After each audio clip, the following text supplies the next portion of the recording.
Okay. Jeff, thank you so much for that. That was way too kind. I so appreciate it. And I so appreciate everyone. I have to tell you, I am sure, like many of you, that was very disturbing how we were bombed. I am so sorry for that. I know that everyone at CCIJ is working their hardest to prevent that. So hopefully that won't happen again. Let's see if we can get our game back on here. Jeff, thank you so much for that introduction. And really what I want to talk about is is how we work on structuring narratives, particularly because as journalists, what we're always trying to do is tell stories and engage readers on important subjects. I need sharing, Fola or Nelly, but just for me, make sure that no one else has sharing privileges, because I do have a presentation that I wish to do. So I'm going to try again to see if I have sharing. Obviously, I don't want anyone else to have sharing because of all we have faced. I So just made you hopefully, co-host, I Andy, so just got it. okay, Just got it. okay. Great. Perfect. Thank you so much. For this presentation, great. So we're talking again about crafting narratives that resonate. Um, and so what we're assuming at this point is, you have a great story. You're a journalist, you've been working on a great story. It's one that you're really excited about. You've done a lot of reporting. You've spoken with a lot of people on all different sides of the issue. Perhaps you've traveled to exotic locations or inside a company or a government agency. Maybe we got someone who's getting screen share. I don't know if we want to have that. Uh, how are we navigating this? Um, just want to make sure. Um, What was that, Andy? I just wanted to make sure I saw someone had screen share and I thought we're not allowing screen sharing. yeah, no, you should be the only one. I'll make sure that's on. Okay, great. Yeah. Okay, great. Um, you've done a lot of reporting. You're talking with people on all different sides of the issue. You've been going through documents, talking with experts, and perhaps mining or using data. It might be OSINT tools. It might be visual verification tools. You might have all different kinds of things that have gone on to your reporting. But at this point, we're assuming that you've done reporting. And there are some common problems we have all faced. This is something we all go through. And sometimes I wish I could say it gets easier as you go on in your career, but it just seems like these are some common issues that go on and on. One is feeling overwhelmed with material. You don't quite know where to begin. And perhaps you're drowning in having so much material and it's kind of paralyzing you. Or perhaps you're trying to, rewrite your draft after every new interview. I've seen that as a common problem. We're like, oh my gosh, I've just interviewed this new person. Perhaps they should be the lead of my story. Perhaps they should be the focus. Um, and perhaps more it's that you're so used to doing daily stories, but you're not really used to doing a longer narrative, um, particularly an investigative narrative. And doing an investigative narrative is different than doing a daily story. So that's what we're talking about. Um, One thing, take a deep breath. Don't think you can get away with cranking out a deeply reported investigation at the last minute.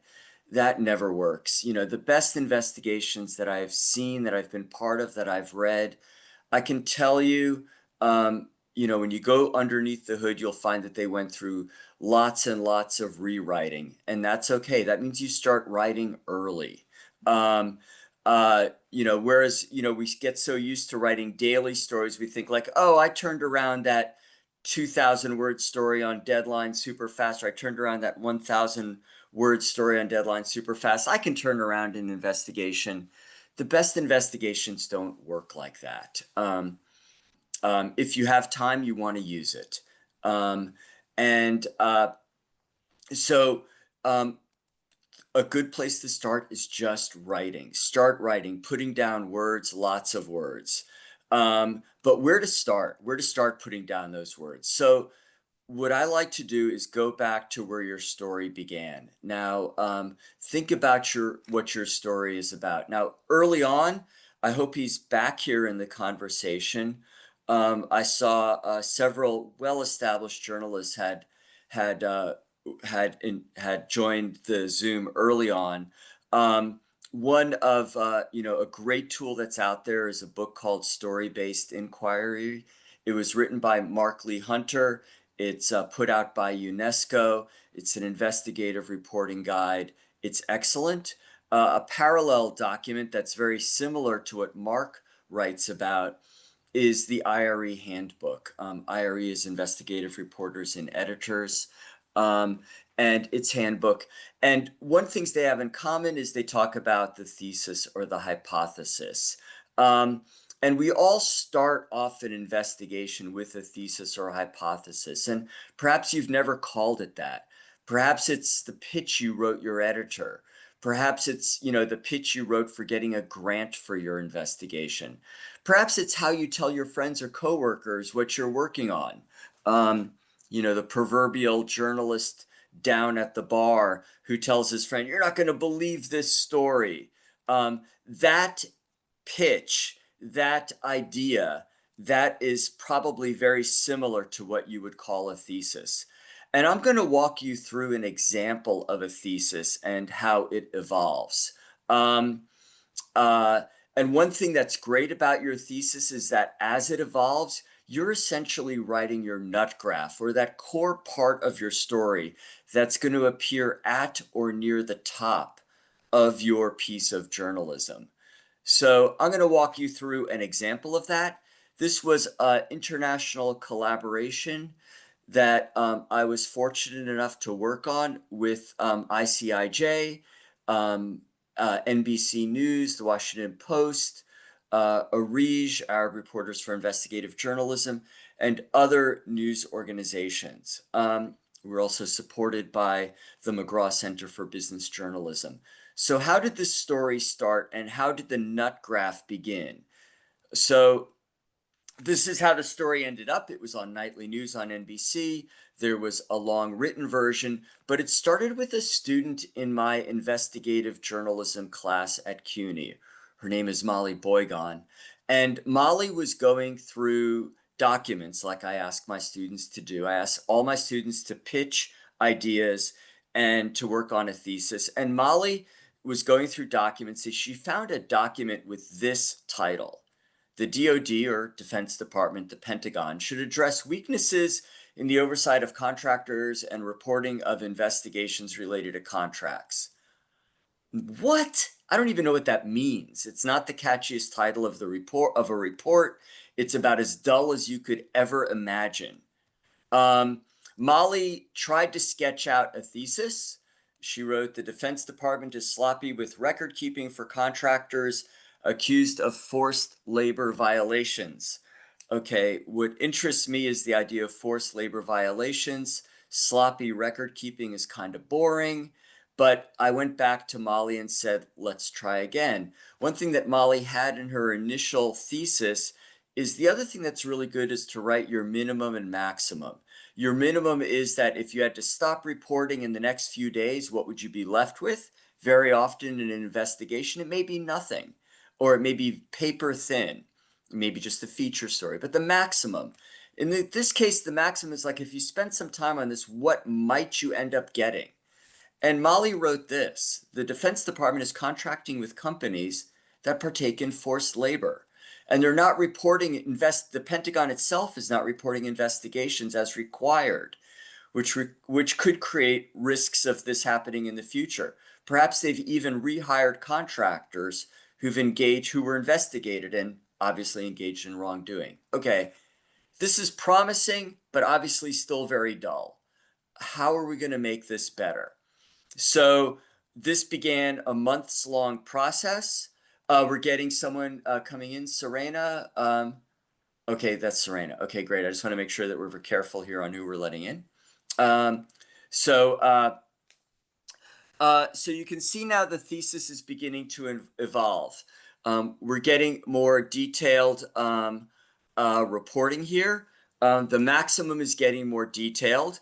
Um, we're having some, again, perhaps sometimes too much detail, but that's always fine when you're writing your minimum, thesis minimum and maximum. But you're starting to see here that what does labor trafficking mean? We're beginning to get some of those details. We're beginning to see the thesis evolve, essentially.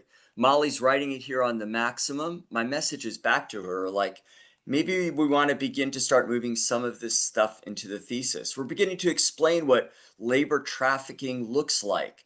We're beginning to come up with examples. So it's beginning to flesh itself out as we come up with understanding what labor trafficking looks like.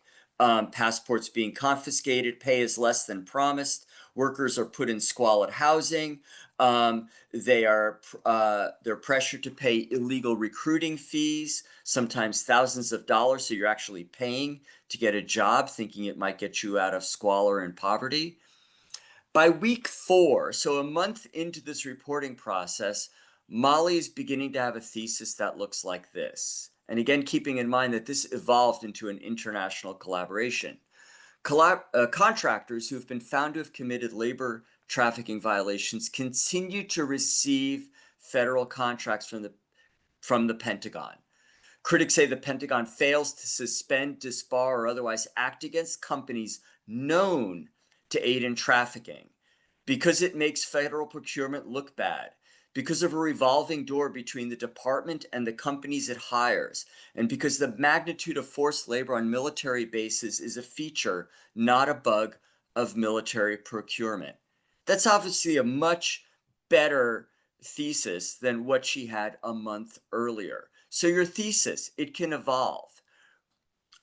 There's reporting that went into this, a lot of documents, dozens and dozens, if not hundreds of interviews with whistleblowers, with people who'd been trafficked, with the Pentagon itself. It led to the story that we did. Let's go now to see how this actually played out in the story, now that you've seen a thesis evolve. Abdullah, this is how the actual printed story began, in very similar in both the Washington Post and at NBC News. Abdullah thought it was the opportunity of a lifetime. After struggling to find work in his home country of Bangladesh, he said a recruiter offered him a chance to work in a restaurant thousands of miles away in Kuwait City for the equivalent of $660 a month. There was a catch. He would have to pay a hefty fee, about $10,000, but he figured it was worth it. He says his mother got loans to cover the fee and he flew to Kuwait in 2016. He was 21 years old. Abdullah said he arrived to broken promises. Abdullah is one of thousands alleged to have been trafficked into labor by private contractors on U.S. military bases, where workers were paid less than promised, charged recruiting fees that left them deep in debt, and pressured to sign improper contracts and work long hours, according to government reports. In some cases, they even faced physical abuse. Then we would go into how the story was reported as part of a collaboration, the depth of the reporting, and then we begin to walk a reader through some more of the details, cycling back through each one of these counts. But the thesis, you could see how it evolved and how it became our nut graph.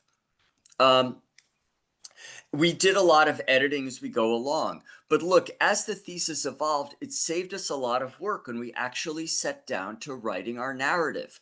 Our nut graphs were already written for us because we kept updating our thesis.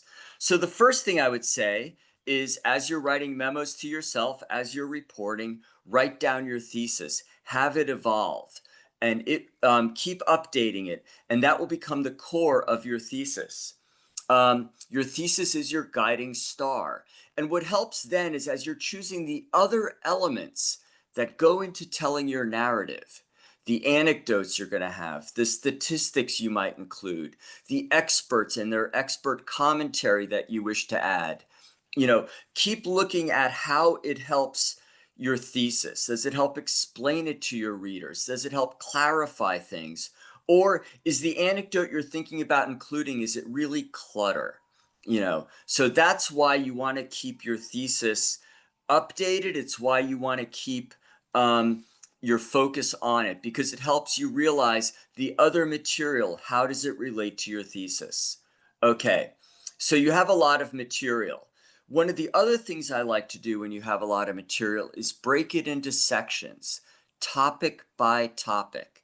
For instance, the short profile. Perhaps it's a profile of a victim. So when we were writing that trafficking story, for instance, we were breaking down sections into like, okay, here's Abdullah's story. Here's Usama Karim's story. We would break each victim's story into a separate section. Maybe when we had a whistleblower, we had 5 insiders talk to us. Each one of their accounts we had as a section. The view from experts, government officials, the Pentagon itself. Maybe we had the drama that was from a court case. That was a separate section. And remember, all of you are journalists or journalism students here in this conversation. So in that case, you want to, you've all written court stories. So the drama that's inherent in a court story, make that a separate small section. Maybe there's a policy section. How did this law come into place? How did the Pentagon begin to hire so many people to work at its military bases? Write about how the system is supposed to work and how it really works. That too can be a section. How to write each section, the same way you write every other bit of journalism. Who, what, when, where, how, and why. You want to make sure that those elements are included in what you are writing in each section. Use all the skills you use to write shorter stories. Chronology is a great friend. So as you're writing, I find like if you're having trouble, break things into chronology. What happened first? What happened next? What happened next? And as you're writing chronology, you often want to keep focused on that day's events. Don't try to jump ahead of yourself. Stay very focused in that moment as you're writing your chronology. Another way to do it is to follow a character on a journey. In our case, we truncated Abdullah's story up top for the labor trafficking story, but you would see later on we would begin to open up Abdullah's story and follow him on his journey, as we would other victims who'd been trafficked in labor. We would cut extraneous details. We didn't really describe his hair or the weather that much. We would keep things like that may be lovely in novels. When you're writing an investigation, be very careful on how you use those things. Also, complications and resolutions, the kind of stuff that you see in good writing. How things got difficult, how they might be resolved, and also foreshadowing difficulties. That too are all different tools that you can use as you write. And remember, as you choose an anecdote, one of the common and more controversial things in writing, in using anecdotes is we can sometimes rely on them too much. They can be a crutch. Remember to only use the anecdotes that help clarify or explain your story. A big rookie mistake is that you'll include an anecdote that really doesn't relate to what it is you're writing about. Or that you pile anecdote upon anecdote that really are all the same story. You're not really, Andy's story and Fola's story, that they're not really different in any way. And if they're not different, then don't go to great lengths writing both of them. Write one of them and then maybe say Andy is not alone. Jeff, Fola, Nellie, all of them experience something similar. You can telescope other people's anecdotes. And then if you're going to go to somebody else's anecdote, Nigel's anecdote, let's say, pick it, but have it illuminate some other aspect of your story. Choose anecdotes that widen a reader's understanding. So I'm going to give a couple more examples in a moment, but a couple more tips just on a more conceptual level. One is about numbers. Numbers can really tell us about patterns, but not everybody thinks in terms of numbers. Some readers get overwhelmed by them. Remember, when you're writing, you have other parts of the newsroom that can help you. Charts, let charts carry the burden of your numbers. Maybe they can help tell the patterns. Maybe maps can help tell the patterns. Totals can be eye-catching. If you're going to write about a total, this has happened 3,000 times, but also keep in mind what numbers can really tell us. If something's happened 3,000 times, is that rare? Is that common? So as you write about numbers, remember the compared to what? How often does something really happen? And that's where ratios can really tell us, can really help us. 1 out of every 10 times, this thing goes wrong. 1 out of every 15 times, this thing goes wrong. Those are examples of ratios or percentages. So they can really help ground a reader to have a sense of perspective. The other thing too is I like to twin numbers with case examples. Again, not everybody thinks in terms of numbers, but almost all of us think in terms of people. So if you can quickly flick from a number to an example, that can help keep people locked in. The other thing that makes an investigation perhaps a little different than a daily story is that we also want to add our methodology. So you might have seen, if you were looking ahead in that labor trafficking story, for instance, we began to unpack our methodology, how we got here. We reviewed thousands of pages of court records, or we got a leak of government documents. We obtained data under Freedom of Information Act requests and we analyzed it. You want to give a careful reader a chance to understand and appreciate what went into your reporting and give them up. Someone's coming in. Are we able to, are we sharing videos again? Please be careful of this. Who's ever monitoring? Okay.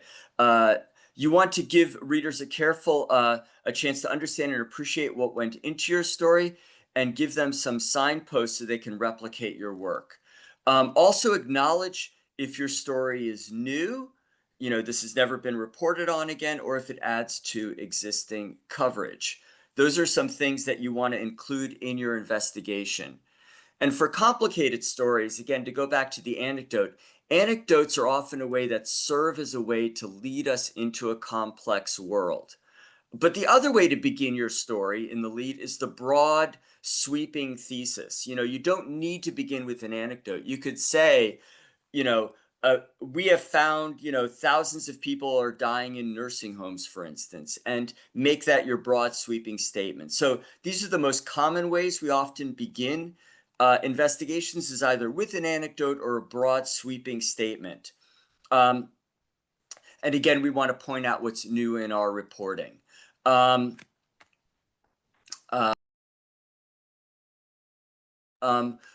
you're past your nut graph, you want to start dealing with things once. A common mistake is that in drafts I've seen, or even in stuff that I would write, is you may think like, I'm going to write about this, and then 2,000 words later, I'm going to go back to that character or this subject or that person. Readers may not remember what was up there, that you have them engaged, you somehow are writing a really tight narrative, they're locked in, and then suddenly, you're moving on, they're staying locked in, and all of a sudden you say, Andy, again, you somehow reintroduce him, but that's 2,000 words later, and the reader is suddenly saying like, wait, who are you talking about again? So try to deal with something once and not go back to it. If you are going to go back to that person, perhaps your main character you had early on in your piece, give readers signposts so they could remember who he was. Andy, the person we just, from Bangladesh who we described who paid $10,000 to get the job in Kuwait, some other kind of way to remind them. Don't think your reader will remember anecdotes that you had 2,000 or 1,000 words earlier. So your main character you may flick back to, you may do it in your kicker, but be very sparing on going back to a subject. Try to deal with things one at a time. On your language, play it straight, use spare language, use few adverbs, use clear active sentences, use short sentences. One One thing you may also want to think about as you're writing in paragraphs, once you have a scene with a character, a protagonist, a victim, and you've made a verifiable point, you may want to pull out, maybe show some key facts from the record, from data, from studies, or go to an expert. I'm going to maybe pause for a second, and I'm going to give you a couple examples before I go back to some other tips. So give me a moment here. I'm going to go to this investigation that we did at CCIJ. So give me one moment. I'm going to share my screen again. This was an investigation that we published a few months ago, unveiling the violence in Nigeria's quote unquote peaceful presidential elections. Okay, we had a difficult story to write. The memos that we had came into easily more than 10,000 words. We were not going to write more than 10,000 words. We had more than a dozen excellent reporters giving us feeds across the country. We were trying to really underscore and write about the depth of the violence that was going on in Nigerian elections. So the anecdote we chose was very carefully selected. Before Nigeria's presidential elections last year, legislator Al-Hassan Daguwa told raucous supporters what would happen to those who did not vote for his dominant All Progressives Congress party. Quote, "To God who made me on election day, you must vote for APC or we will deal with you," he warned to cheers captured on video. "I'm saying it again, on election day, you either vote for APC or we will deal with you." Police in northern Nigeria said afterwards that his threats were not idle. He was charged with election-related murders of several people. Just to jump ahead, while the Nigerian government's Independent National Election Commission claimed voting was not marred by intimidation, a 10-month-long Center for Collaborative Investigative Journalism examination found widespread incidents of brutality around the country. Documents, observers, dozens of interviews throughout the country reveal a pattern of violence and raise troubling concerns about future elections. And we go into it some more. So you'll see the anecdote does several things at once. First off, it tells us that there were murders, but it gives it to us from the voice of someone who was actually charged with being involved in the murders. He was later acquitted. We unpack that later on. But it gives us a point of view, not necessarily from the victim, which would be a little easy to go to, and we do have victims later on in the piece, but from a perpetrator. And it's kind of compact, and it begins to unpack the violence and then give us the broader perspective, but also saying that the government, why are you reading this? It's because the government was denying that violence ever really occurred on a widespread scale. And then we also unpack what's new about this. Our reporting, one thing that's new is that we got a lot of internal documents that showed that the government, in fact, knew that the violence was widespread, despite what it was saying publicly. Then we start leaning into some maps and some charts that help unpack this, some numbers, but then we immediately go to experts and then some more case examples. So that's one quick way to again show how you could use an anecdote to begin to lay the groundwork for what goes into your thesis or nut graph, and then start incorporating some of the other elements that can go into telling a narrative. I'm going to go back to sharing my PowerPoint for a moment, so forgive me for that. Great. So some other things. Avoid superlatives. Avoid things like the most, the best, the least, unless you're absolutely sure. Readers can be suspicious of that. By the way, I misspelled sure. Sorry about that. Readers may be suspicious of this, and they probably are rightly so. I'm usually suspicious when I see someone say this is the most. So as you're writing, perhaps you're a little, there may be some uncertainty. So you could say one of the least, one of the most, one of the best. The other thing too, as we're talking about anecdotes, I briefly mentioned the kicker. That's the part of your story that you may be going to the end with. You don't always need a kicker. Sometimes people who are writing longer pieces always want a kicker. They're not always needed. But if you are to choose a kicker, some things to think about is like maybe it's a way to start highlighting solutions, or maybe it's a way to highlight the future trajectory of what you are reporting on, or maybe it's a way to add another wrinkle or perspective. Some other things, avoid adding your own opinion. Bring your passion. Yeah, bring your skills and your curiosity. Bring your unsparing eye for detail. Bring your doggedness to uncover details, but don't laden your story with your opinions. If you're feeling stuck in your writing, I find that very often it's not even a writing problem, it's actually a reporting problem. You did interview certain people, and now perhaps you're trying to write around the hole in your reporting. Try to go back and fill that hole with detailed reporting. That may be a sign that you need to go back and do some reporting. A common mistake I often see, particularly with younger journalists, is a fear of talking to the subjects or targets of your story, or not really understanding where they are coming from. Um, I also see people scared to talk with victims who've maybe lost a loved one.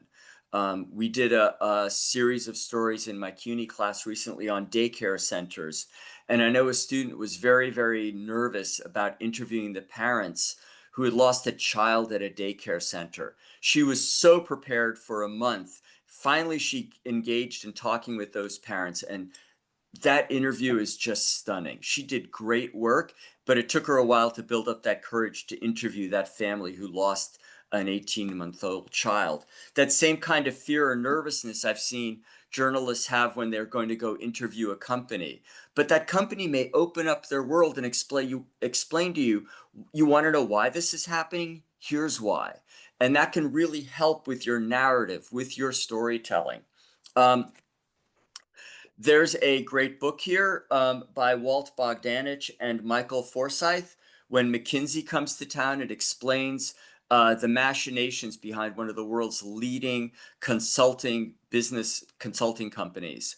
One of the things that makes this book so powerful is the insider accounts that they have. So you get not into how the consultants, strip down safety and oversight and things that could prevent injuries and harm.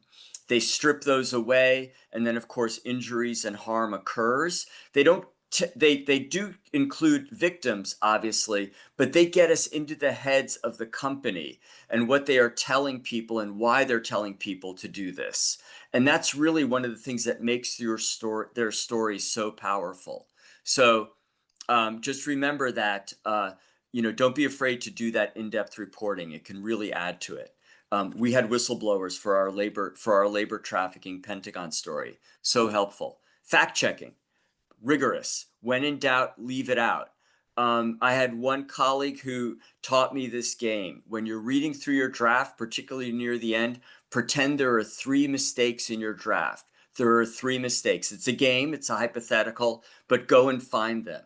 And I find almost every time I play this game, I actually do find 3 mistakes. So go through it even when you think you're at the end. Graphics, photo, video, audio, I can't say enough about them. Think about them early and often. Never do graphics for the sake of having graphics. Do graphics and use them because they make key points, and they make points that are hard to make with just words. So again, let your graphics lift the part from your narrative that are hard to explain in words, but don't have your graphics duplicate what's even easier to write in words. Headline and the subhead, let them do the work. Sometimes one thing when people are writing an anecdote, they may think like, oh, well, people may not know what my story's about if I have this anecdote, these 2 or 3 paragraphs here. But don't forget, your story's going to have a headline, and that headline should be able to begin to illuminate to the reader what's going to be coming ahead. So a good headline can give you a few moments to get a reader's attention. And of course, these days we pay particular attention to search engine optimization, what you embed in your URL. There are other things that could, that can give clues to what the story is that's going to be coming a reader's way. So that can buy you a little time as you tell your narrative. But again, always be thinking of your reader. You know, some people like people stories, some readers, you know, don't really respond to people's stories so much. They think like, oh, another anecdote, you know, but maybe there's a study or report or some data or experts who would grab them. You know, it's okay that readers absorb information in different ways. Just remember, you want to play to an audience that could absorb information in different ways. Um, and also remember that just because you interviewed someone doesn't mean that we need to read about it. We can interview dozens and dozens of people, but that can help inform our reporting, but we don't need to quote everyone. We don't need to include everyone. We have to think about our reader. Um, uh, and just because someone spoke for a long time, we don't need to include everything they said. And be careful, you know, again, just because someone is interesting in some other ways, if they're off point, we don't need to include them. We always want to give equal weight to what people say. So if the subject of your story has like a very forceful rejoinder, you know, no, this never happened, I denied it ever happened. Yes, you can include that. There are always two or more sides to a story, sure, but that doesn't mean you need to give equal space to it. So if all they did was deny something, you know, someone denied something, maybe their denial or their explanation for why what these other people say, you know, that can be compressed into a paragraph or two. I'm going to give a couple more examples. But before I do, I also want to say that there are some excellent books about writing out there. Two that I have found particularly helpful. John Franklin, a two-time Pulitzer winner, wrote Writing for Story. It's a beautifully detailed look at how he wrote two of his excellent pieces. And then also William Blundell wrote about the art and craft of feature writing. A lot of his tools and techniques can also be used for investigative stories, and it's based on the Wall Street Journal's Guide for Feature Writing. I'm going to just walk through one example, so then perhaps we could take questions, but of course we want to be very careful about taking questions considering what we've just been going through.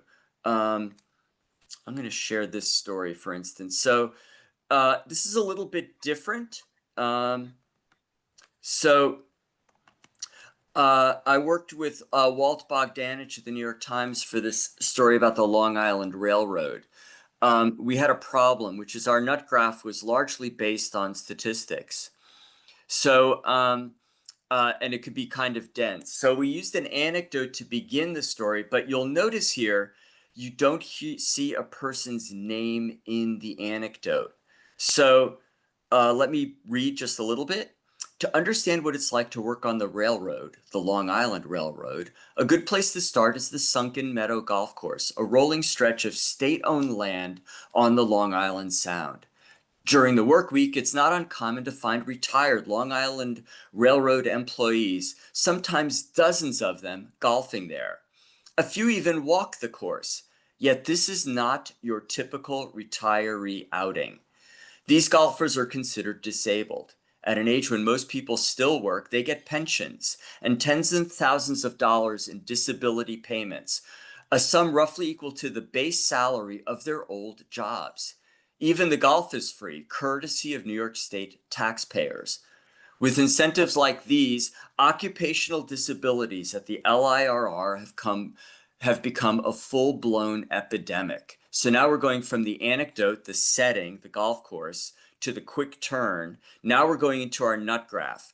Virtually every career employee, as many as 97% in one recent year, applies for and gets disability payments soon after their retirement. A computer analysis of federal records by the New York Times has found. So we're beginning to unpack our methodology, but also lay out our nut graph. Everyone is getting disability just about. Since 2000, those records show about $250 million in federal disability money has gone to former Long Island Railroad employees, including about 2,000 who retired during that time. The LIR's disability rate suggests it's one of the nation's most dangerous places to work.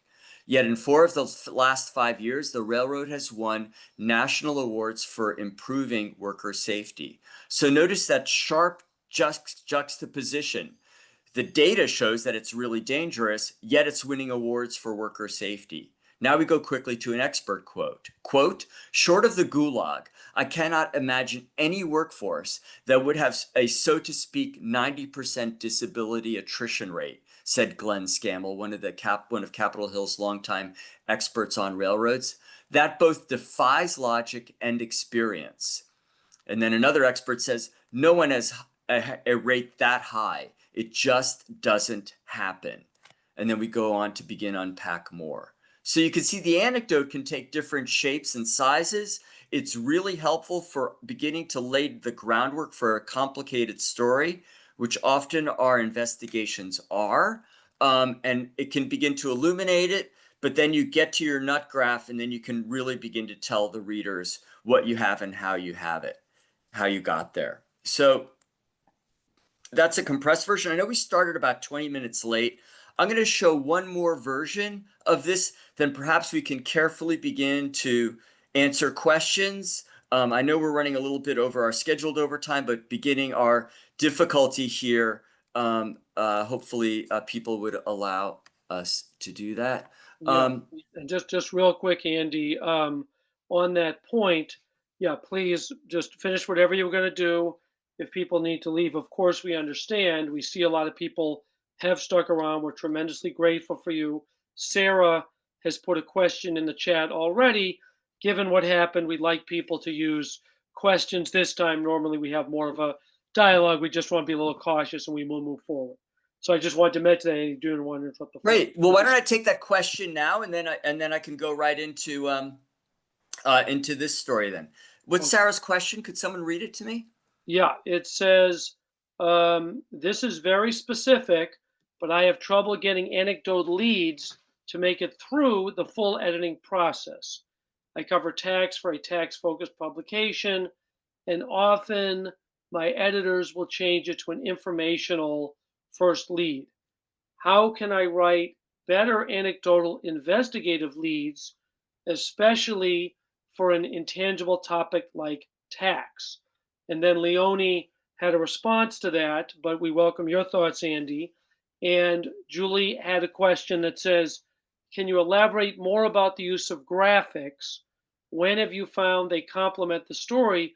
And what is an example when you found something that could be better explained in words? So one about graphics and one about an anecdotal lead on the topic of tax. So two Right. questions, okay?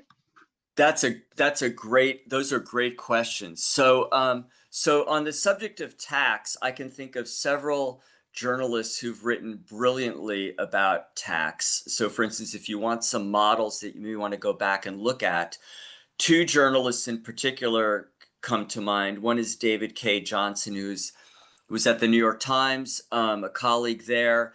He won a Pulitzer writing about tax. And one of the things that, and the other are a pair of journalists, Don Bartlett and Jim Steele, Bartlett and Steele. They too have written brilliantly about tax.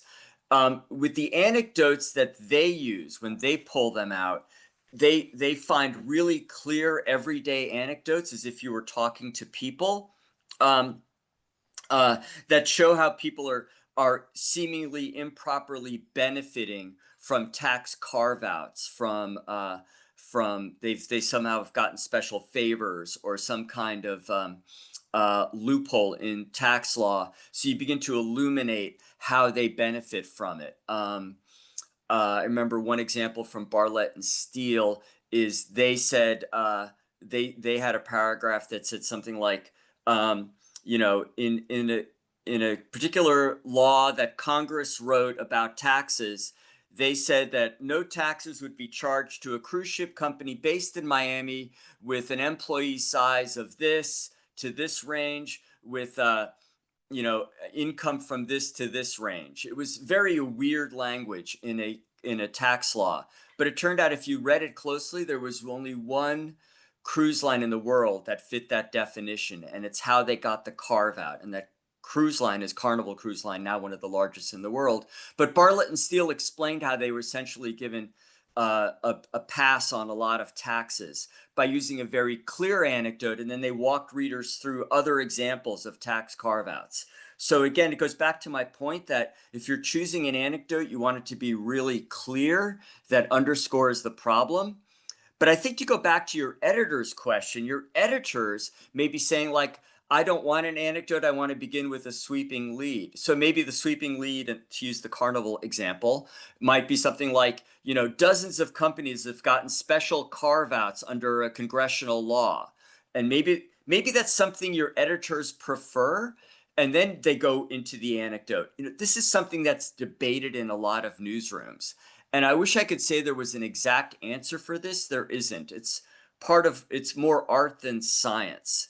And so maybe in your newsroom, you're just going to have to see what your editors go. If they want the broad sweeping statement as your beginning paragraph, okay. But then immediately go into the most kick-ass, compelling example that you have. And maybe your editors would look at it and say, wow, maybe we should lead with that. Plus, probably your headline of your story says, dozens of companies get carve-outs under the tax law. So again, that goes to my point that your headline could be carrying a lot of work for you. And you can then go to the anecdote and argue like, look, hey guys, you're beginning with the headline that already kind of explains what our story is going to be about. Let's have the anecdote and then let's go back to the larger nut graph. So that could be one solution. To your point about graphics, the question about graphics. It's a great one. So maybe I could begin to walk through this example that I wanted to call up, and maybe this might help explain some of our thinking. So this is, we had a lot of data that we got at CCIJ that was internal, available. It was publicly available, but it was internal election data, and it showed what appear to be very disturbing alterations in election filings. So each polling station across Nigeria would take a photograph and upload it to the national system. So polling station by polling station, you see summary data uploaded. And we were seeing essentially that before that data was uploaded, it was altered and seemingly manipulated. Okay, that's the concept. Very dull and boring. So let's try to see how we wrote this story. First off, we have a headline that says, broken promises, altered voting tallies, poor election oversight casts doubt over Nigeria's presidential election. So that's the headline. Does some of the work for us. Okay, when Nigerian election officials tabulated ballots during last year's presidential election in the southern metropolis of Port Harcourt, something unusual happened. They began crossing out votes for certain political parties. Officials for at least 5 polling sites in this neighborhood in Port Harcourt, an area of 500,000 people in the capital of River State, took a pen to paper and eliminated hundreds of votes before uploading tally sheets to the nation's election commission, to their computer system. Take, for example, this filing by a polling ward in Ward 7, an area of low-rise homes and apartments, businesses, and churches. So that's the anecdote. Notice we don't have a person's name yet, but we do have a place, a little bit like the golf story into the railroad thing. Here you can begin to see how we use graphics, because we're not just telling readers we have the information, we're actually showing them that we have the goods. We're showing them we have the receipts. Election officials on February 25th submitted a certified statement that 200 people voted in that day's presidential election. On the surface, the document shows the All Progressives Party, APC, won almost all the votes with 202 ballots in its favor. But looking closer, notice the 202 appears to be overwritten over another number. And in the next column, poll workers were supposed to write that same number in words. So here you see APC, 202, but notice in the next number where they're supposed to use the number in words, they just wrote the number 4. It shows APC got only 4 votes. And a closer examination of the digits showed that 202 was written over the number 4. Meanwhile, several rows down, the Labor Party, or LP, is shown getting 00 votes, an unusual way to write that it did not get any votes compared to how the rest of the document is filled out. When a party didn't get any other votes, you can see here it's just dashes. But here you see 00, and it appears to be written over 198. In fact, when you look over to the words, it says 198. So we're beginning to show how someone apparently was overwriting votes, but we're using graphics to show it. So we're beginning to show how we did our work. We're beginning to show the anecdote. Now we go into our nut graph, a CCIJ examination of thousands of polling documents. Shows that at least 20 documents showed signs where vote totals were being overwritten in River State and elsewhere. Almost 4,000 votes were improperly submitted across the country without submitted without signatures of polling supervisors. We go into more ways. We found thousands and thousands of documents that were just done badly. But notice here, we're not showing each and every one of these documents. We're showing the readers some examples of them, but now we're using words to compress that down. So maybe that is a way to help explain that that person's questions, how you can kind of mix and match, using the graphics to help walk a reader through an example to show them we have the actual receipts. We're not just making it up hypothetically, but then using numbers carefully. So maybe we want to go to another question if anyone else has other ones written in here. Yeah, no, thanks, Andy. Terrific. And both Julie, who asked the first question, second question, and Sarah asked the first one. Thank you for your explanation. So George, who is from Greece, says, how and when do you approach those who are the focus of an investigation for comment? Presumably at That's the a great. end, but how to approach? Is email okay? Especially if the comments will probably not be useful and will probably be rebukes of facts. Do you need to approach them even, especially if there is a worry of a reaction before a piece is published? So that's from Right. George, who's from Greece. Yeah, I so appreciate that question. So I understand that there are some instances where you may want to wait until towards the last minute to reach out to a source.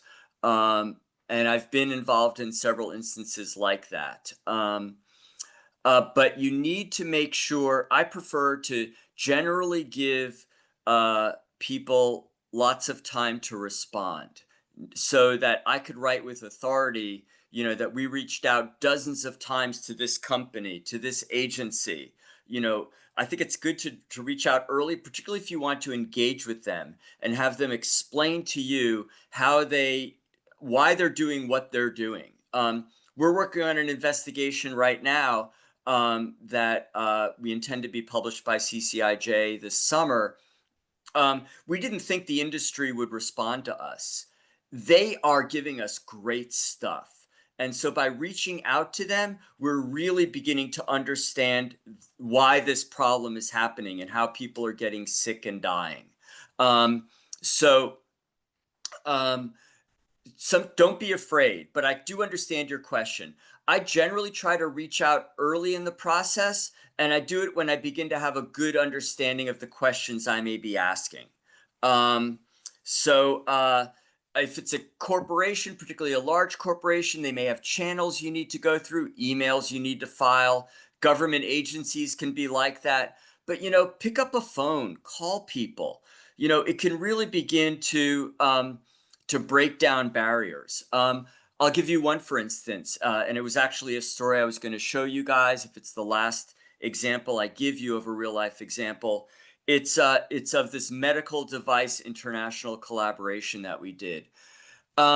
We reached out to the companies and the government agencies involved at least 6 weeks before publication, if not earlier. And that really helped inform our reporting. Plus, it was a very complicated subject, so we couldn't expect anyone to reasonably quickly reply to what we had. of course, sometimes you have companies that are like, oh, they're going to put out their own spin on our story before we can get it out. And I get that too. Those are, it's more art than science. But again, I tend to, in a longer term investigation, reach out to people earlier. So, Jeff, if you want to maybe go to another question, I can perhaps call up an example I was going to share of that. Yeah, yeah. Uh, We got two more. okay, And my apologies. George corrected me, saying he is Greek origin, but from South Africa. So my apologies for that, George. terrific, great. So yeah, my So this, so this so was our, yeah.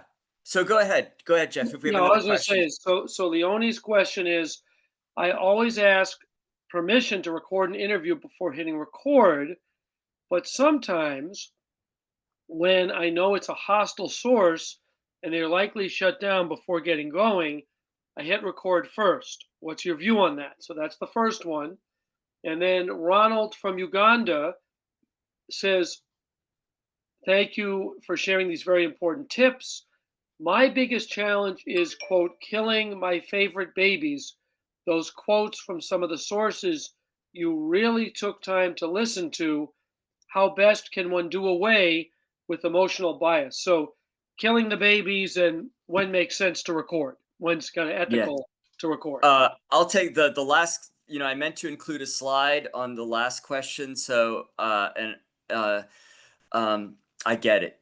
The answer is you kill your babies because you always are thinking first of your reader. You may fall in love with something, but if it's not advancing your story, if it's not propelling the narrative, you should table it. You should just kill it. It's what editors are for. Think of editors as your friend. You know, um, if you can, sometimes in your newsroom, show your piece to a colleague. Um, show it to your significant other, show it to a friend if you can, and have them be honest with you. They can maybe will tell you, hey, this is where I'm checking out. It seems to be meandering here. So killing your babies is important. Very good question. As for recording, the first thing is it's situational. So if you're in a public area where it's say a lot of reporters are getting around talking to politicians, where there's no expectation of privacy, generally you're allowed to record then anytime you want.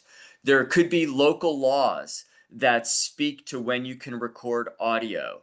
We have laws like that in the United States, where in certain states, um, recording audio that you then would publish or air could create problems for you. So I would hew to local law, you hew to your newsroom's policies.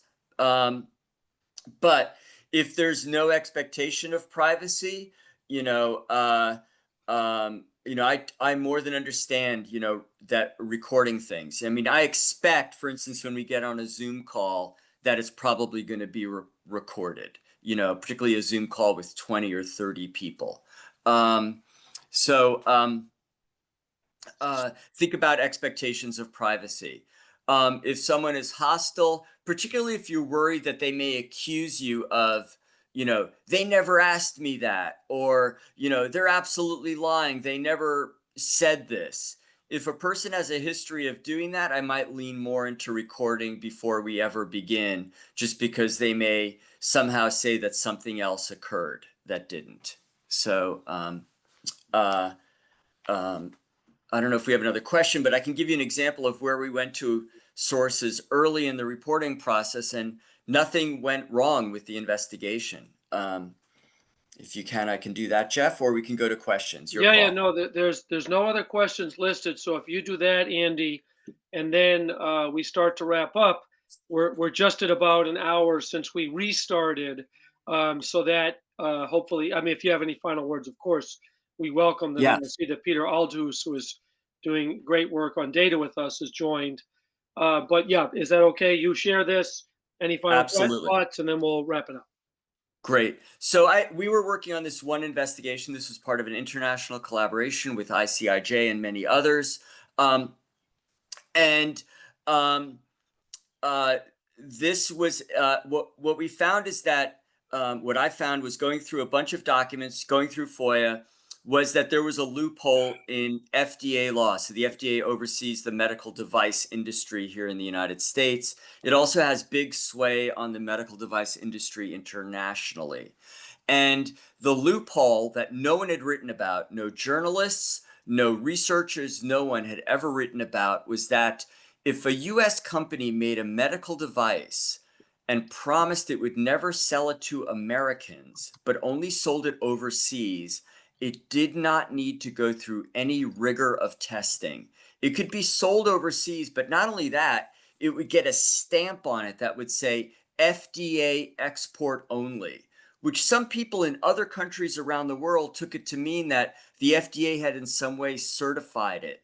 And in fact, it does serve as a quote unquote certification, but it meant that there was no testing. It meant that there was no rigor at all whether the device would work. So our anecdotal lead that began to unpack this complicated world came from Australia. In the years in military and playing rugby, Wolfgang Nesper was used to his battered body making noises, but he was stunned when he heard his recently repaired shoulder squeak. It was loud. You could really hear it outside my body, he said. He went to his doctor, who, when examining, lifted up his arm. Quote, I nearly went through the roof, Nesper recalled. I can take a fair bit of pain, but it was a stupid amount of pain. 2 months earlier, Nesper, 36, had gotten a new shoulder joint made out of carbon. It was a Pyrotitan made by Integra Life Sciences, a New Jersey company that ranks among the biggest medical device companies in the world. Nesper lives in Australia, where his operation was performed. He believed the Made in the USA label meant his shoulder would be fixed with state-of-the-art technology. What he did not know was that even though it was made in the USA, the US Food and Drug Administration had not, and still has not, deemed it good enough for Americans. A clinical trial is underway. The company said it hopes to get approval upon completion, but the agency has permitted its sale overseas under an obscure provision in which the Pyrotitan was registered as a quote export only device, requiring far less scrutiny than devices sold domestically. The Pyrotitan is one of more than a dozen export only devices with troubled track records identified by NBC News, including US made implants for losing weight that instead led to emergency surgeries, stents that could cut into arteries they were supposed to save, and heart valves sold in Spain and Italy that, according to the FDA, caused severe infections and may have caused a 5-year-old child to die. There well may be more. NBC News found these by analyzing and comparing databases in 10 different databases. Now we go into our methodology. But you could see how the anecdote begins to illuminate the problem.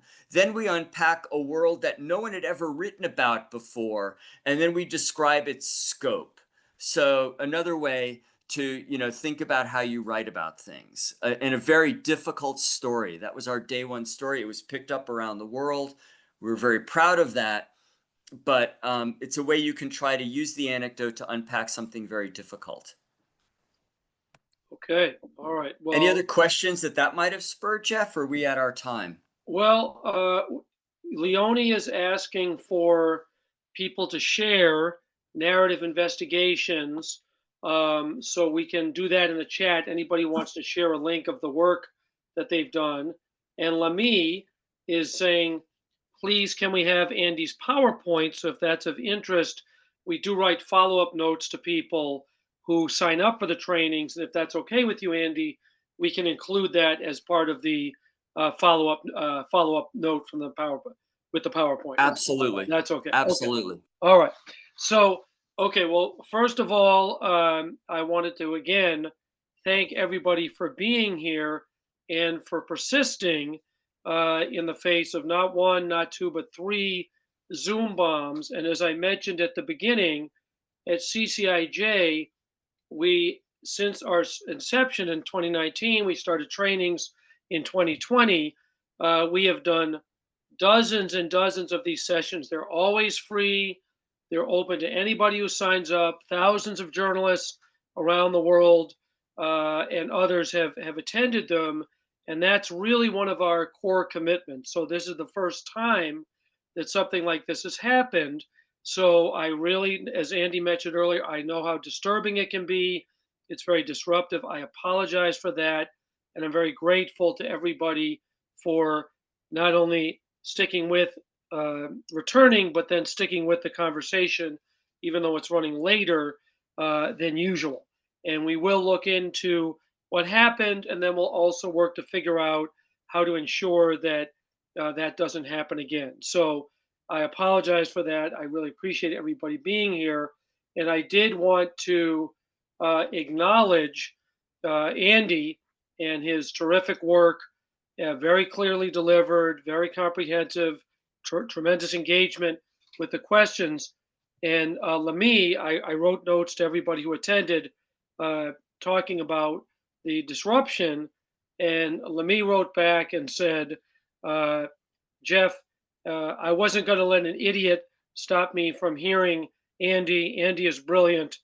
Thank you for doing this. So, so, so please join me in thanking Andy. So great seeing you. If I can answer anyone's questions, please feel free to reach out.